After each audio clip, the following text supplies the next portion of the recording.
I will try and stick with the list that you gave, but actually we went all over the place, but they're all interconnected, and there's some really good ideas that came out of this discussion. I learnt a lot, and there was, as I say, some really good ones.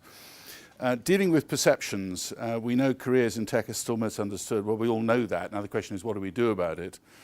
And some really good ideas came like, how do we get people who can advise young people about the career opportunities they might have and act as role models? How do we get them back into an interface with these young people to help them to see where they might go?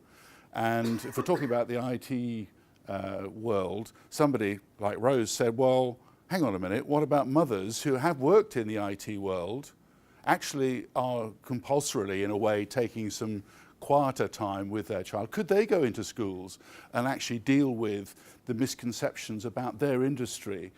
What a great idea. It's a sort of like a break which you could usefully use to feed back some of your knowledge and skills to the younger people, and you're probably closer in age as well, rather than, as we talked about, grizzly old people like me, who are the last people that should go back into schools. Avril said, well, I used to have this thing called 101 jobs that you could have if you were technically qualified, starting from the plumber to the whatever, which actually led somebody to say, well, these are all the jobs that I could do, and I can follow these links to find out more about them. And this was a poster.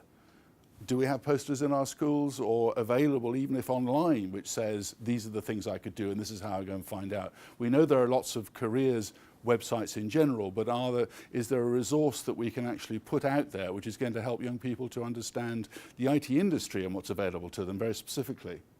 And the answer is we didn't think there was, and therefore we should do that. Anything we do has got to be scalable. There's no good just saying, well, you know, we can affect 100 kids here and 100 kids there. We've got to do something much bigger.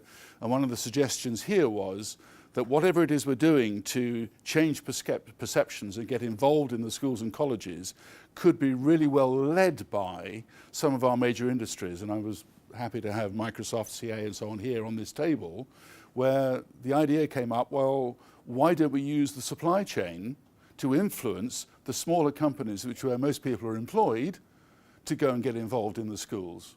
And that was a really good idea, because if Microsoft are in a situation where they are involved in and do have a very strong program, and CA, why not use those that experience and those skills and feed those down through your supply chain, all those hundreds of little companies, and say, you are going to go and get involved with your local schools, and these are the things you're going to do. And I know that's going to help someone like Amanda, who's struggling, trying to attract schools to have businesses coming to them and saying, this is what I can do to help. So I thought it was a really great idea. It's a bit like sort of feeding your CSR down the supply chain, not just in terms of how you develop a quality product. It's now go and interface with your community and take these messages out to the young people. I thought it was a great idea. So that was the sort of the working with schools. The concept of STEM brains came up. I'm afraid I landed that on the table. This is the idea that you're trying to, at a very early age, create somebody who's going to be a very focused person. A lot of the young people I employ, actually, I've got a physicist who's working as an engineer. It doesn't matter.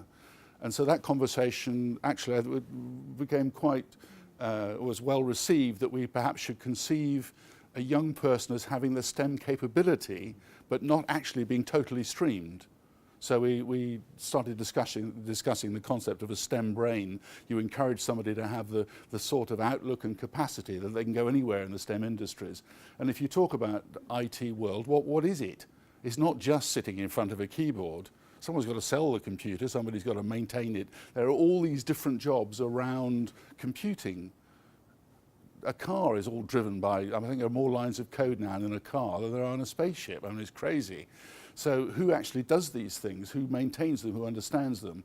So it was trying to broaden that perception, which I think Avril's concept of putting these posters, concepts out there is very good. We also talked about apprenticeships and saying, for heaven's sake, change the name. You know, the first comment from Grace on our table was, I don't want to be a carpenter. You know, and that's where it's gone wrong. The history is saying all the wrong things for the IT world. And so somehow we have to rethink that one to make it more sexy. You know, why would a young lady decide to go and do IT as an apprenticeship? What does that actually mean, you know? So we had to rebrand that somehow, was what came out here. Flexible retirement, and that was an interesting one.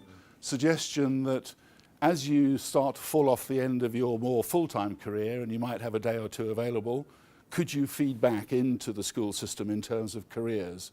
Could you do that? Can you help and support the careers advice that isn't there in schools? And I know we have a structure trying to do that, but we can't afford, because we don't have the money, to employ all these people to go into the schools to do these things. So can we somehow get a structure which takes people who are now on their way into retirement, can afford to give a couple of days a week usefully?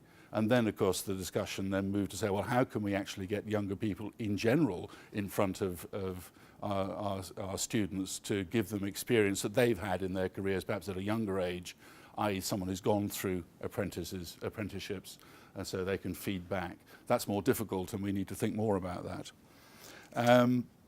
The universities and the courses, we talked about the courses that were being offered, and there are some great changes coming along, which I certainly didn't know about. The ITMB, which basically is going to take somebody and teach them IT management for business. That is apparently 50-50 girls and boys, which is great. So we're starting to see a rebalance of the gender numbers there, which is fantastic. But how many people actually know this exists?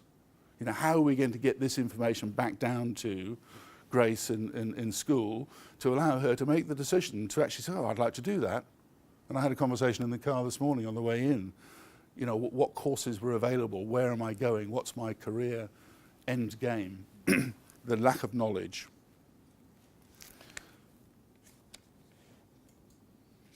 And that concept of the pension,